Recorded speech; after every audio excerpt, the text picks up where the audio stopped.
morning, good afternoon, good evening, wherever you are in the world. Welcome to Bayloric Worldwide Television.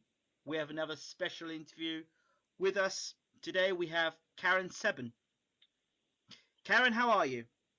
I'm fine, thanks. How are you? I'm great. And how is it in Canada today? Well, where I am, it's a little cold. We're under snow squall watches again, Okay, so we're about to get lots of snow. okay. So tell us what part of Canada you're in. I am about 2 hours north of Toronto.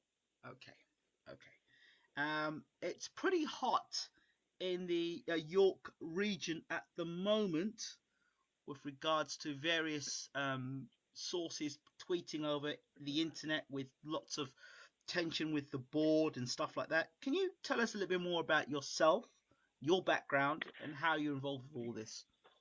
Okay, my background was I'm a mother of two boys. I went through the motions of trusting the system, putting them on a school bus that very first day of school, kindergarten, expecting everything to be just fine. And it was until the eighth grade. My son was stalked and harassed and assaulted for 3 school years. Um, he was at the receiving end of major homophobia. Whether he was homosexual or not is irrelevant. Um, it was just unacceptable behavior, and the school could not get it to stop. And in turn, my son started self medicating, cutting his skin. He was diagnosed with PTSD and had suicidal tendencies for about 9 months.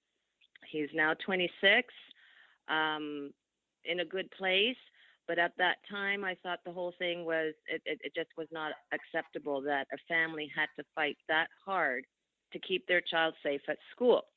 So I founded the York Region Anti-Bullying Coalition because what I found when we were going through this as a family was we had nowhere to turn, no one to talk to, no one to support us. So I felt if I organized this anti-bullying coalition, if I could help just one family, I would have done my job, and never expecting my organization to explode like it did. I've had hundreds of parents reach out to me. Um, Sexual harassment, racism, bullying, homophobia. And the common denominator in all of the families that reached out to me was no transparency and no accountability on the part of our school board.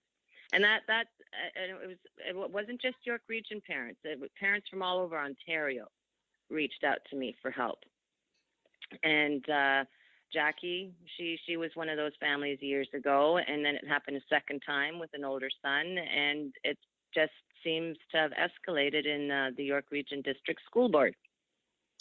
Okay, there is one topic, or there's many of them incidents. I will talk first of all about the KKK incident with the hat. You seem to know a bit about Yeah. this. Talk to me about this incident. Well, the mom took her concerns to the school, and they did nothing to correct the behavior. There were no consequences handed down to the children involved. And as a result, she took her kids out of that school and moved them. Okay. I mean, we, as parents, if we push too hard, um, we as parents, we suffer the backlash. This attitude. Our school boards here in Ontario are self-governing corporations. They are accountable to no one. Their salaries are paid from our tax dollars, and everything is fine until there's an aggressive situation of some kind.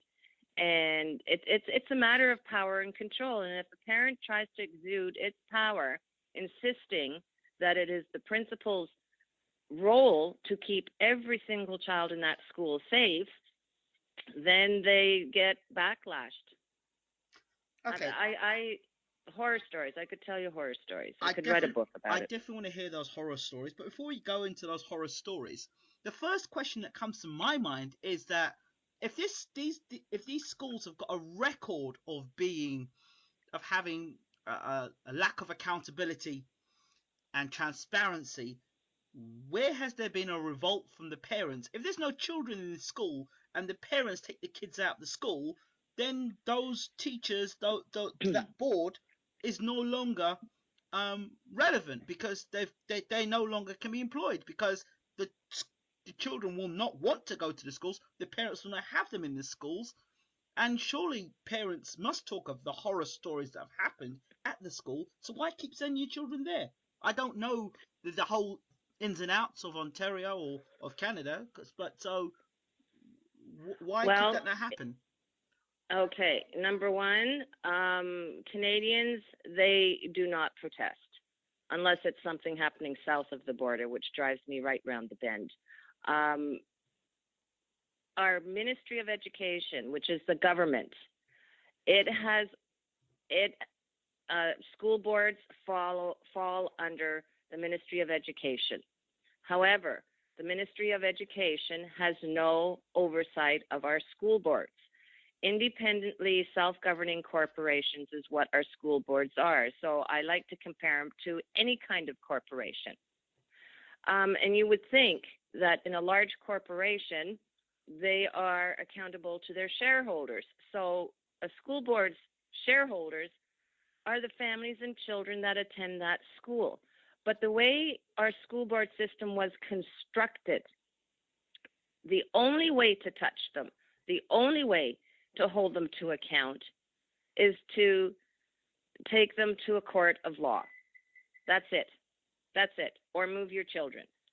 When an incident happens, such as mine, it was in the media. I was loud. It was in the media for quite some time.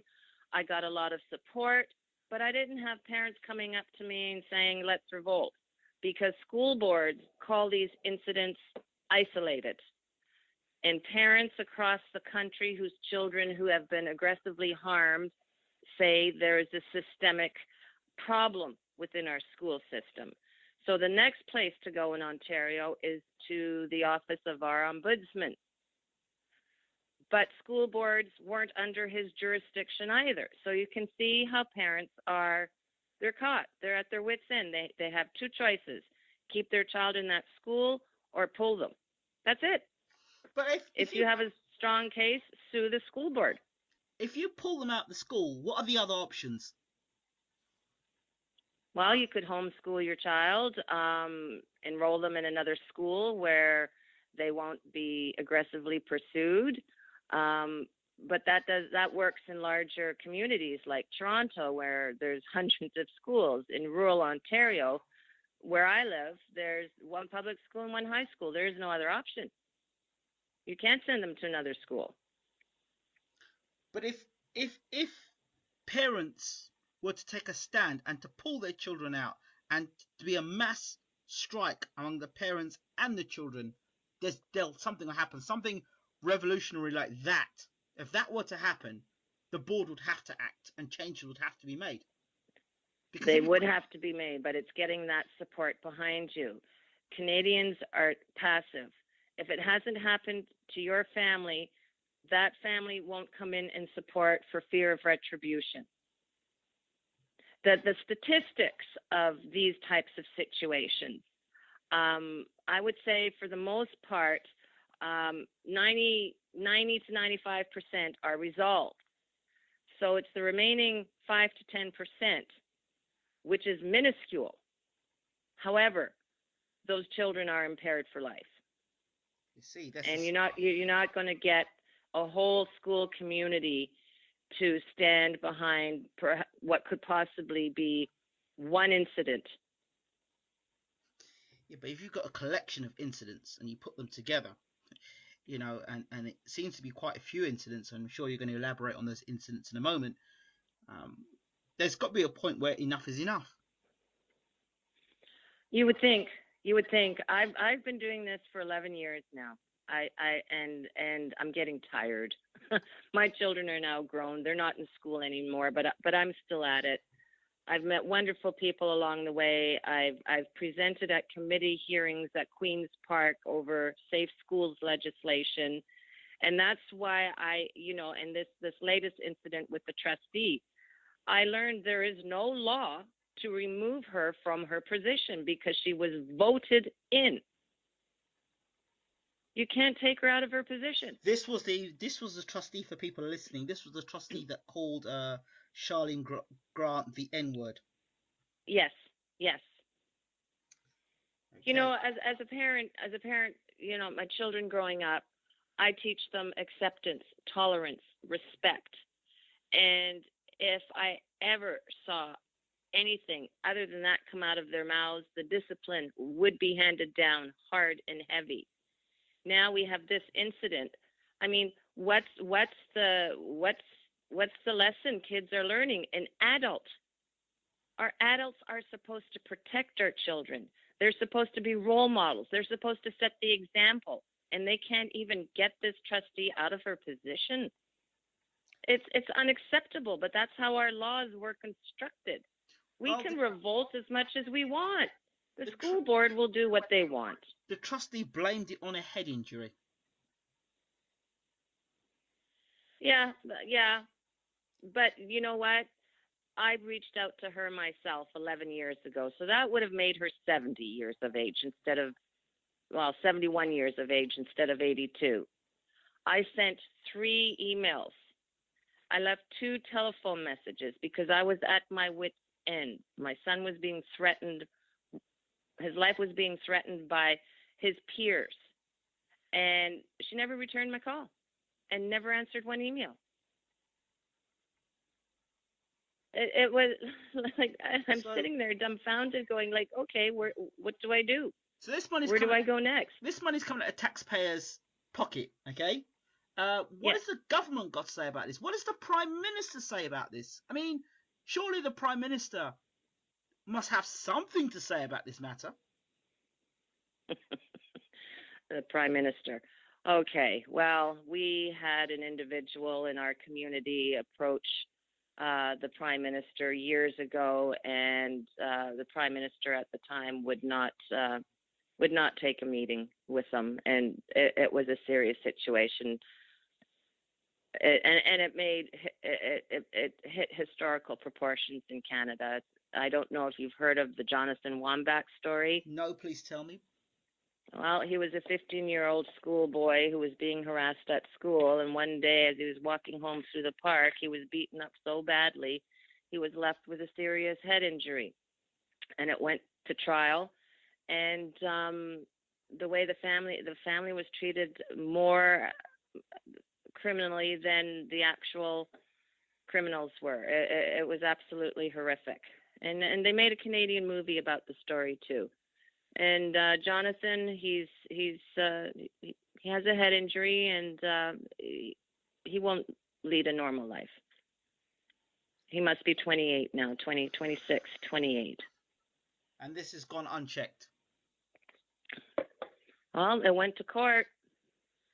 I can't recall what the sentences were. I do not believe all boys were penalized, but then again, it fell under the Youth Criminal Justice Act. They were tried as youth, not as adults. I tell you, I've been to Queen's Park. I've been with politicians, some of them wonderful people, some of them complete idiots. My group of people that I've met over the last 11 years, we've been trying to brainstorm, what do we do next? What do we do next? School boards now fall under the purview of the Ombudsman, but only for the last year. So we're wondering if we should try that route again. But, you know. What about the I know this may sound, the United Nations, where does this come into it? And human rights?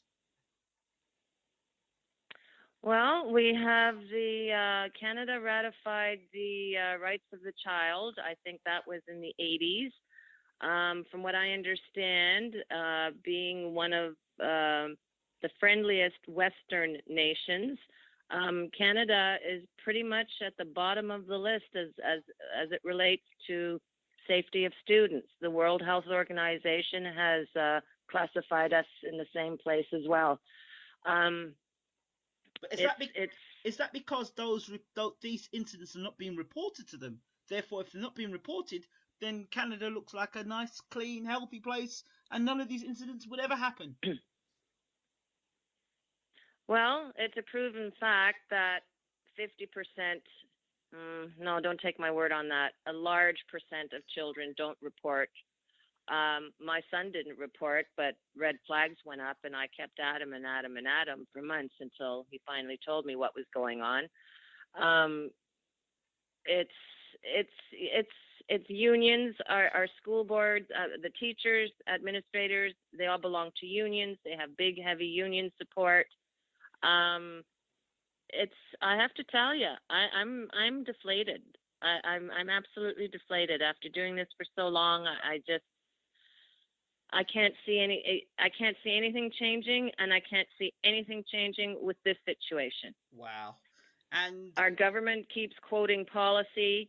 Policy is not worth the paper it's written on. Policy is not statute law. Policy are guidelines at best. And then you have a safe school policy where it states no student shall A, B, C, and D. And then when it happens to your child and you quote that policy to a school administrator, you're like a hamster on a hamster wheel, going around in circles, going from the teacher to the vice principal to the principal, up to the superintendent, then to the director. The director said, well, it's beyond my jurisdiction, go back down to the principal, and around and around and around you go. It's constructed in such a way as to totally deflate a family's energy. And I'm convinced the board hopes parents just go away. now I heard that the minister, or the Minister of Education, has now started a report or an investigation into. Yes, she did. She did. I believe there are 3 investigators, and the report into all of this is going to be made available by the end of April. But I repeat, I don't think it's going to change anything, because we now have the chair of the trustees, who was another trustee I approached because Trustee LG would not speak to me. So I went to Trustee Laura Lee Carruthers, explained to her what had been going on for 9 months to my child, and the answer I got from her was, trust your board to do the right thing. Really. 3 years later, he's fighting for his life. Oh dear. That's what the school board did to my child and hundreds of others across the province of Ontario. I think it's time we spoke about some of those horror stories, because people may not quite may just think there's somebody having a nag or having a moan. Talk to me about the other incidents that have been brought to your attention. Okay, one parent's child had Tourette's syndrome, so would tick slightly in class, repetitive motions, whatever that child's particular tick was. So other students decided it might be a good idea to pick on him and make fun of him to the point that he was physically ill, not wanting to go to school. And the parent was actually told by the principal, well, if your child did not have Tourette's, he wouldn't be harassed. Oh dear. So that principal just re-victimized the student by making him what we call an evocative victim. There was a little 9-year-old girl who had her arm broken because there was a behavioral student in with the rest of the student population that had a crush on her. What those parents got was, she's too pretty. That's why he wouldn't leave her alone. That's why he broke her arm. Oh no. There's another student who was harassed for 3 years by 3 boys. The first year, he ended up with a fractured knee. The second year, he ended up with a fractured wrist. And the third year, after 3 kicks to his head, while on school grounds, he's with permanent hearing loss in the one ear. And he's just graduating high school now. This was years ago. That family has taken their board to court. But there are principal notes indicating discussions with the principal, police notes, having discussions with the principal about the incidents. And all she called them were accidents. No, they're just accidents. You know, I'm first of all, I have to say, I'm not putting down educators and administrators. I respect their profession. I could not do it. Having said that, just because there are teachers and principals doesn't mean there aren't bad apples within that group. Just as there are bad apples in the legal profession, in the medical profession. And it's those ones that we need to weed out. But the protective mechanisms around the bad apples, we can't get through them to have them removed. They have union backing them. We have an organization called the College of Teachers, also a self-governing organization, where you lodge complaints against teachers and administrators. It's another dog's breakfast, trying to get through that process. In our situation, we went to the Ontario Human Rights Commission, where we were successful. But the damage was done, and the point is, families shouldn't have to do that. They shouldn't have to do that. All a parent wants is to have their children educated and have them being safe while they're learning. If every parent were to file and lodge and sue and go to court over all these incidents, what would happen to the board then? Well, there's a professor in Halifax, Nova Scotia, that pretty much said the only way to change it is to hit them in the pocketbook. But unfortunately, going to court, unless you have a spare $200,000 to $300,000, you can't take them to court. You can't. The one family, the boy with the hearing loss, they're a wealthy family. It's 4 years in the works. It's been 4 years since they issued their claim. And the board is pushing for a settlement, because if they pay out to the family, then it does not become public law knowledge. But if it goes to trial and the school board loses, then it's wide open for everybody to know about. So this family has the resources to be able to push a trial. Okay, what about, is there such thing as legal aid? Do you have legal aid, or? Yes, we do.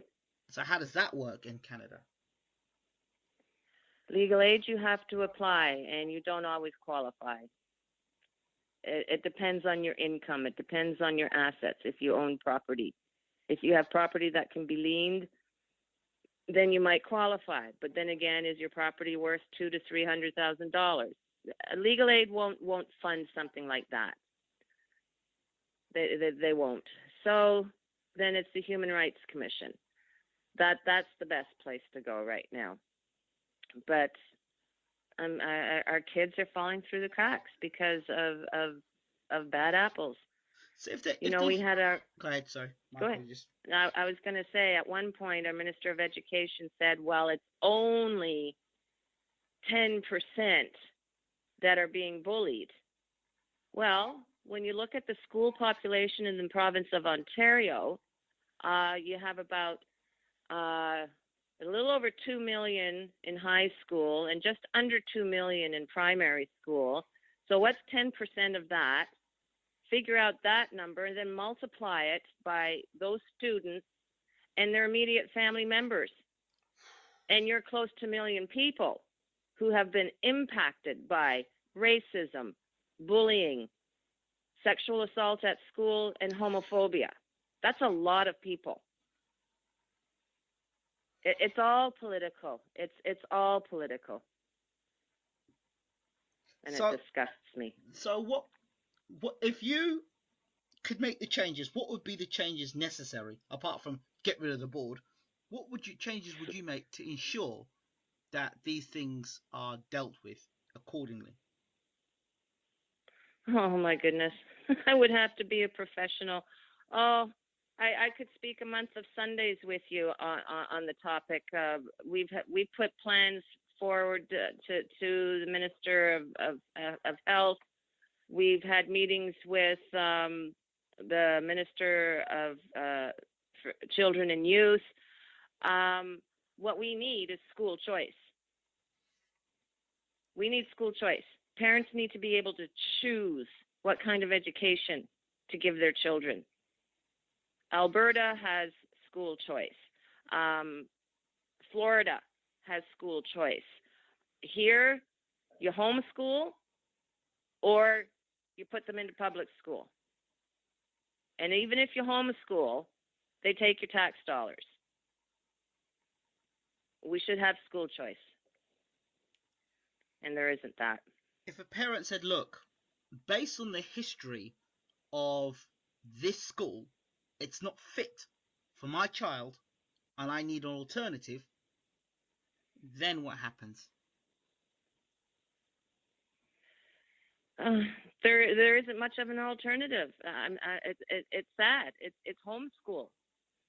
That means then one of the parents have to stay home and teach their kids. So that's minus an income. And with the economy in Ontario right now, Ontario's debt is greater than the rest of Canada combined. And having one less income to homeschool your kids, I mean, the system has been set up that you're between a rock and a hard place. You really are. If you don't educate... What about a pool of, maybe a pool of teachers, possibly, and then setting up an independent school? Would that work? Oh, I have no idea. It's a matter of finding someone to take on that initiative. I mean, that would be a full-time initiative. And as I've said, Canadians are passive. Try to find that one individual. I'm at a loss. I have no idea. I have no idea. You know, it all depends on the government of the day. And will our current government, will it actually do something? Will it change something in the Education Act that will be beneficial to the safety of our students should aggressive situations take place? I don't know. It's all smoke and mirrors. It's all smoke and mirrors. I had a teacher contact me, and she had a horrific situation, ongoing situation in her classroom, and she took it to the administration, and they had an emergency meeting, and she was mortified. The focus of this meeting was how to keep this story out of the media, as opposed to what are they going to do to make the students safe. That was their focus. Our school boards are run like businesses. Pardon me. It's about the money, our tax dollars. In order to teach, you must belong to the union. Mm-hmm. And the union, the handouts that our teachers' unions in Ontario have received from our current government it's awful. Absolutely awful. So again, government plays a huge role. And I don't know, when was the last time someone could beat government? Really, I don't know. So when a parent comes to you, say I'm a parent, I've got a child and my child's distressed, and I come to you, what do you do in your capacity? Well, I lend an ear. I offer up suggestions. I wrote a guide for parents with children in publicly funded schools. In that guide, I laid out legislation. I laid out the roles of parents, teachers, and administrators. I suggest that communication is via email only so as to create a paper trail.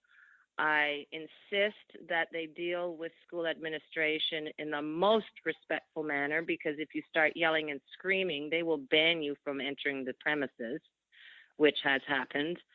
And I do get success stories.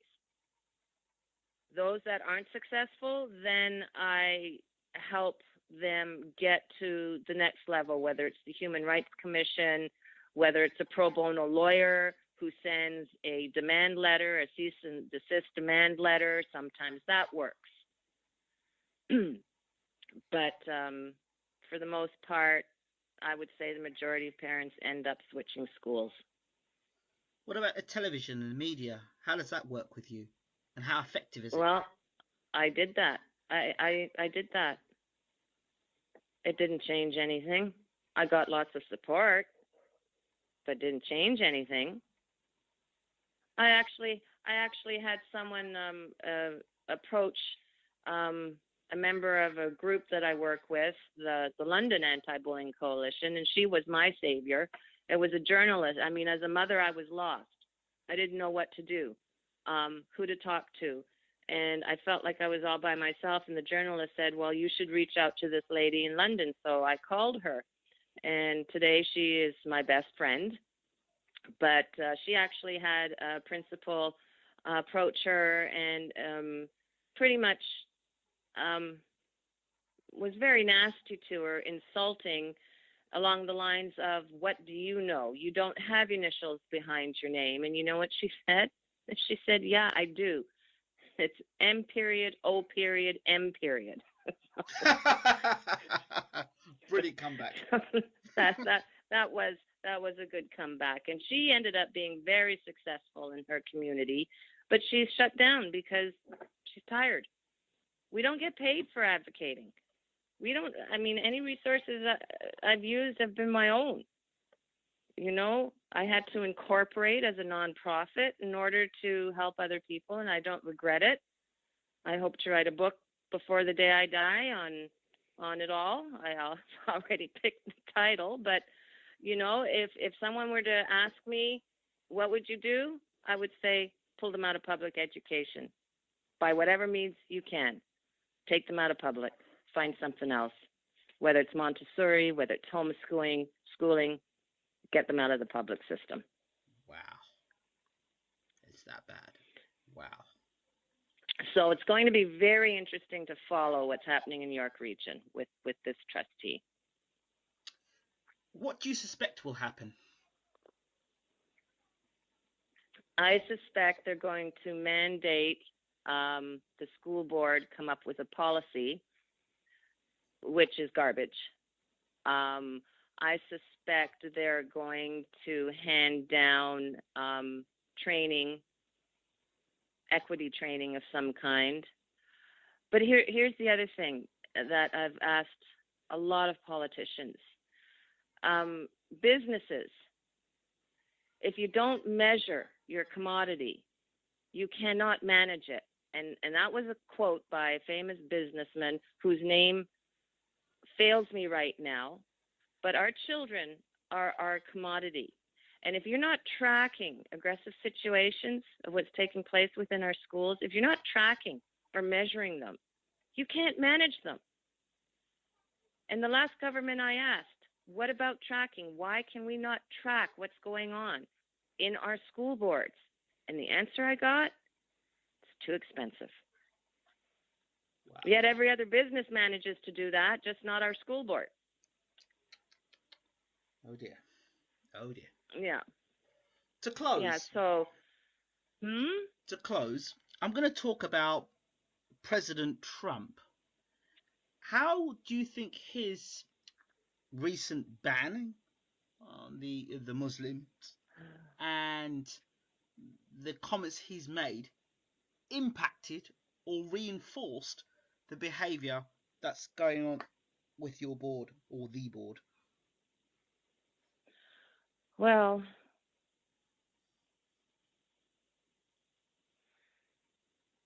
do I like the man? No. Do I agree with what he's doing? Not all of it. But we had a premier who shut things down across the board for the purpose of trying to find out where things are needed most. Um, there's all this stuff going on about fake news. I keep seeing reports on no, he's not banning Muslims, he's banning immigrants from 7 countries. I've heard it's temporary to increase, to better the vetting process. Do I agree with the better vetting process? Yes, when I see news reports of things that are coming out of European countries. But his language, no, no, no. He's a little more than rough around the edges. He's I would call him a misogynist. I would no. And kids are watching that. And they're repeating that. And is that not insightful? Is that not justification for some to do what they do? Oh yeah. Oh, absolutely. Absolutely. Oh gosh, and technology doesn't help either. It doesn't. I mean, Skyping would have been amazing. We live in a marvelous technological world if you're an adult, but we have kids using all this stuff too. Kids who don't have maturity in life, and they watch all this stuff. I mean, the day the Twin Towers came down, I did not turn the television on because I did not want my 9-year-old watching it. You know, Hmm. he's setting an example. Absolutely, absolutely. So's our prime minister, but I don't want to get into politics because I'm very political. I'm very political, and this situation with student safety is political. So I learned about politics and how everything works very quickly while I was trying to support and advocate for my own child. I've learned a lot. I've learned a lot, and I've met wonderful people. Jackie being one of them. You know, it's actually, I think she was at Queen's Park today with the investigators, so I'm hoping to hear from her myself later on. She's afraid to speak too much publicly because of what they're trying to do as a group to get accountability, Right. which is why you got me. I appreciate having you today and speaking to you, Karen. For those people who want to contact you, Karen, how do they best contact you? By email. By Okay. email. It's on my website. I have a website called the York Region Anti-Bullying Coalition. Okay. Do you know the website name? I mean, how to pronounce it, or Okay, WW? it's oh, do I know the name? No. Okay, I'll just give you the email. It's K underscore Sebben. That's Sam Alpha Bob Bob. No, not Alpha. Elephant Edward. Start. Sam Edward. Start again. Start again. K like Karen underscore. S like Sam. E like Edward. B like Bob. B like Bob. E like Edward. N like Norman at hotmail.com. Okay. Karen, don't be despondent. Keep the good fight up. And I hope to speak to you again very soon with updates and hopefully more positive news. I'm that would be great. That would be great. Let's be hopeful of Stay in touch. change. Stay in touch. I know where I can find you as well. Should something arise, I'll report it to you. Fantastic. This has been. Okay. Thank you so much, Karen. This has been Karen My Sebben. pleasure. And thank you once again for listening to Bayloric Worldwide Television. Thank you, Karen. Oh, you're welcome. Have a Take good care. evening. All the best. Bye bye. Bye bye.